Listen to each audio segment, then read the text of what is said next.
ನಿನ್ನ ತೇಜಸ್ಸು ನಮಗೆ ಬೆಳಕು ಕೊಡುತ್ತದೆ.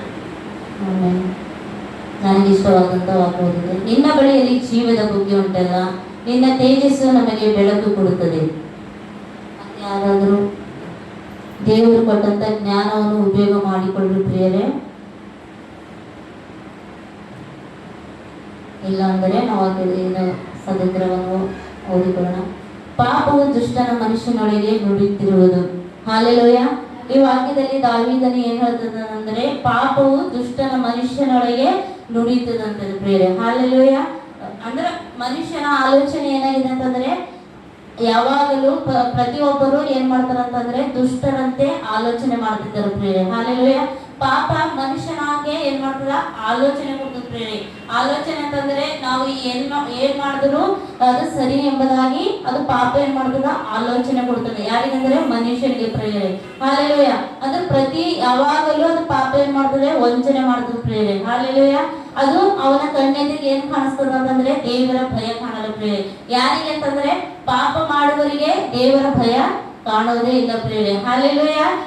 ಅಂದ್ರೆ ಕಾಣೋದೇ ಇಲ್ಲ ಅಂತಂದ್ರೆ ನಾವ್ ಏನ್ ಮಾಡಿದ್ರು ಯಾರು ನೋಡಲ್ಲ ಅಂತಂದು ಅದು ಪಾಪ ಏನ್ ಮಾಡ್ತದ, ಮನುಷ್ಯನಿಗೆ ವಂಚನೆ ಕೊಡ್ತದ ಪ್ರಿಯರೇ.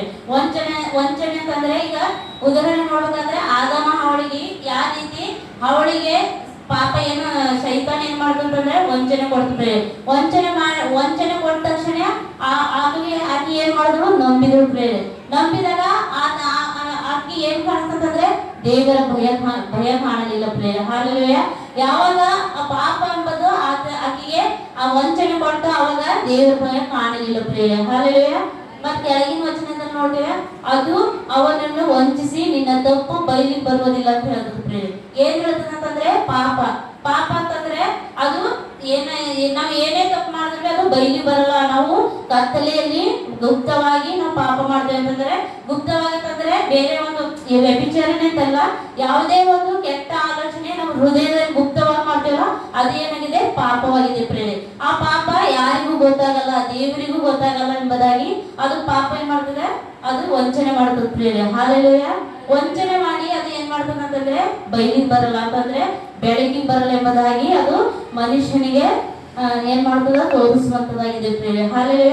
ಈ 1ರಿಂದ 4 ವಚನದವರೆಗೆ ಅದು ಏನ್ ಹೇಳ್ತದೆ ಅಂತಂದ್ರೆ ಪಾಪದ ಕುರಿತು ಅಂತಂದ್ರೆ ದುಷ್ಟ ಕೃತ್ಯ ಕುರಿತು ಹೇಳ್ತದೆ ಪ್ರೇರೆ. ಹಾಲೆಲೂಯ.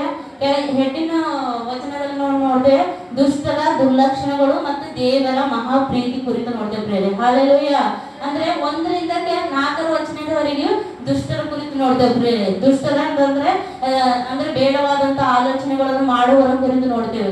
ಮತ್ತೆ 5ರಿಂದ 12 ವಚನದವರೆಗೂ ದೇವರ ಪ್ರೀತಿ ಎಂತದು, ಮಹಾ ಪ್ರೀತಿ ಎಂತದು ಎಂಬುದಾಗಿ ನಾವು ಕುರಿತು ನೋಡ್ತೇವೆ. ಅಂದ್ರೆ ಉದಾಹರಣೆಗೆ 1ನೇ ವಾಕ್ಯದಲ್ಲಿ ನೋಡ್ತೇವೆ, ಕೀರ್ತನೆ ಯಾವನು ದುಷ್ಟರ ಆಲೋಚನೆ ಅಂತ ನಡೆಯದೆ ಪಾಪಾತ್ಮನ ಮಾರ್ಗದಲ್ಲಿ ನಿಂತುಕೊಳ್ಳದೆ ಎಂಬುದರ ಕುರಿತು ನೋಡ್ತೇವೆ ಪ್ರೇರೆ. ಹಾಲೆಲೂಯ. ಆ ಒಂದು ವಾಕ್ಯದಲ್ಲಿ ಯಾರೇ ಆಗಲಿ ದುಷ್ಟರ ಆಲೋಚನೆ ಅಂತ ನಡೆಯದೆ ಅಂತ ಹೇಳ್ತೇವೆ ಪ್ರಿಯ.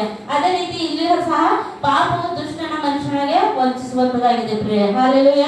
ಕೆಳಗಿನ ವಚನದಲ್ಲಿ ನಾವು 5ನೇ ವಚನದಲ್ಲಿ ನೋಡ್ತೇವೆ ದೇವರ ಪ್ರೀತಿ ಕುರಿತು ನೋಡ್ತೇವೆ ಪ್ರಿಯ. ಹಾಲೆಲೂಯ. ದೇವರ ಪ್ರೀತಿ ಅಂತಂದ್ರೆ ಆಕಾಶದಷ್ಟಿದೆ ಪ್ರಿಯ. ಆಕಾಶ ಅಂತಂದ್ರೆ ನಾವು ಮುಟ್ಲಿಕ್ಕೆ ಅಸಾಧ್ಯವಾಗಿದೆ ಪ್ರಿಯ. ಆದರೂ ದೇವರಲ್ಲಿ ಇದ್ದಾಗ ನಾವು ಆಕಾಶಕ್ಕಿಂತ ಆ ದೇವರ ಬಳಿಯಲ್ಲಿ ನಾವು ನಮ್ಮ ಪ್ರಾರ್ಥನೆಯನ್ನು ಮುಟ್ಟುವಂತದಾಗಿದೆ ಪ್ರಿಯ. ಹಾಲೆಲೂಯ.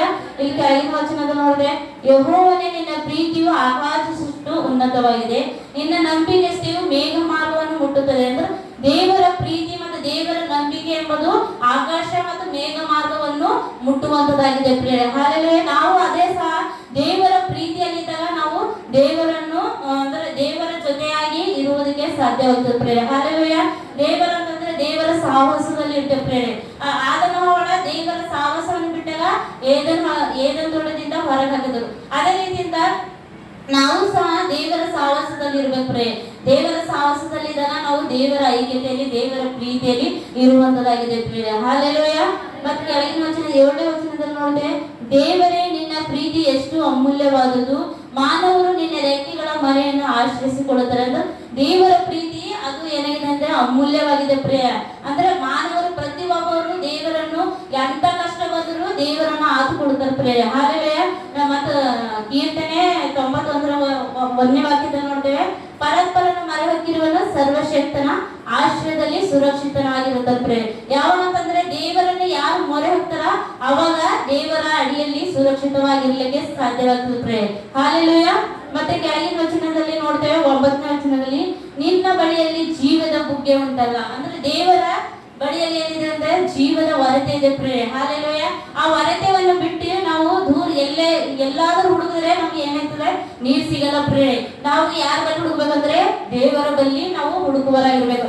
ದೇವರ ಬಳಿ ಹುಡುಕಿದಾಗ ಮಾತ್ರ ನಮಗೆ ಅನೇಕ ಕಷ್ಟದಲ್ಲಿ ಇದ್ದಾಗ ನಮ್ಮನ್ನ ಏನ್ ಮಾಡ್ತಾನೆ, ದೇವರು ಬಿಡುಗಡೆ ಕೊಡ್ತಾನೆ, ಮತ್ತೆ ನಮ್ಗೆ ಸದುದ್ರವನ್ನು ಕೊಡ್ಲಿಕ್ಕೆ ಶಕ್ತನಾಗಿದ್ದಾನೆ ಪ್ರೇರೆ. ಹಾಲೆಲೂಯ. ಮತ್ತೆ ನಿನ್ನ ತೇಜಸ್ಸು ನಮಗೆ ಬೆಳಕು ಕೊಡುತ್ತದೆ. ಹಾಲೆಲೂಯ. ದೇವರ ತೇಜಸ್ಸು ನಮ್ಗೆ ಏನಾಗಿದೆ, ಬೆಳಕು ಕೊಡ್ತದೆ ಪ್ರೇರೆ. ಹಾಲೆಲೂಯ. ಕತ್ತಲೆಯಲ್ಲಿ ಇದ್ದಂತ ನಮ್ಮನ್ನು ದೇವರು ಏನ್ ಮಾಡಿದಾನೆ, ಬೆಳಕಿಗೆ ತಂದಿದ್ದಾನೆ ಪ್ರೇರೆ. ಆ ಬೆಳಕು ಬಿಟ್ಟು ಮತ್ತೆ ನಾವು ಹಿಂತಿರುಗಿ ಕತ್ತಲೆ ಲೋಕಕ್ಕೆ ಹೋಗಬಾರ್ದು ಪ್ರೇರೆ. ಹಾಲೆಲೂಯ. ದೇವರ ವಾಕ್ಯದಲ್ಲಿ ನಾವು ನೋಡ್ತೇವೆ, ದೇವರ ವಾಕ್ಯ ನಮಗೆ ದಾರಿ ದೀಪ ಮತ್ತು ಏನಾಗಿದೆ, ವಾಕ್ಯ ಏನಾಗಿದೆ, ದಾರಿ ದೀಪ ಆಗಿದೆ ಪ್ರೇರೆ. ಆ ದೀಪ ಮೊದಲು ನಮಗೆ ಏನಾಗಿದೆ, ಬೆಳಕಾಗಿದೆ ಪ್ರೇರೆ. ಹಾಲೆಲೂಯ.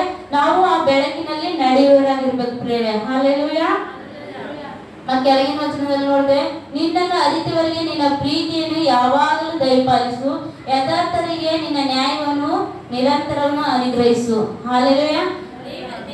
ದೇವರಿಗೆ ನಾವು ಅರಿತುಕೊಂಡಾಗ ದೇವರು ಏನ್ ಮಾಡ್ತಾನೆ ಅಂದ್ರೆ ಆತನ ಪ್ರೀತಿ ನಮ್ಮಲ್ಲಿ ಯಾವಾಗಲೂ ಸಿಗುವಂತದ್ದಾಗಿದೆ ಪ್ರೇರೆ. ಹಾಲೆಲೂಯ. ಯಥಾರ್ಥವಂತರಿಗೆ ದೇವರು ಏನ್ ಮಾಡಿದ್ದಾನೆ, ನ್ಯಾಯವನ್ನು ತೀರಿಸಲಿಕ್ಕೆ ಸಾಧ್ಯವಾಗಿದೆ ಪ್ರೇರೆ. ಹಾಲೆಲೂಯ. ನ್ಯಾಯ ಅಂತಂದ್ರೆ ಪ್ರತಿಯೊಂದು ನಾವು ಯಾವುದೇ ಸಮಸ್ಯೆದಲ್ಲಿ ಇದ್ರೂ ದೇವರು ಏನ್ ಮಾಡ್ತಾನೆ, ನಮಗೆ ಉತ್ತಮವಾದಂತ ನ್ಯಾಯವನ್ನು ಕೊಟ್ಟು ನಮಗೆ ಆ ಕಷ್ಟದಿಂದ ಬಿಡುಗಡೆ ಕೊಡ್ತಾನೆ ಪ್ರೇರೆ. ಹಾಲೆಲೂಯ. ಈ ವಾಕ್ಯವನ್ನು ದೇವರ ಆಶೀರ್ವಾದ ಮಾಡಲಿಕ್ಕೆ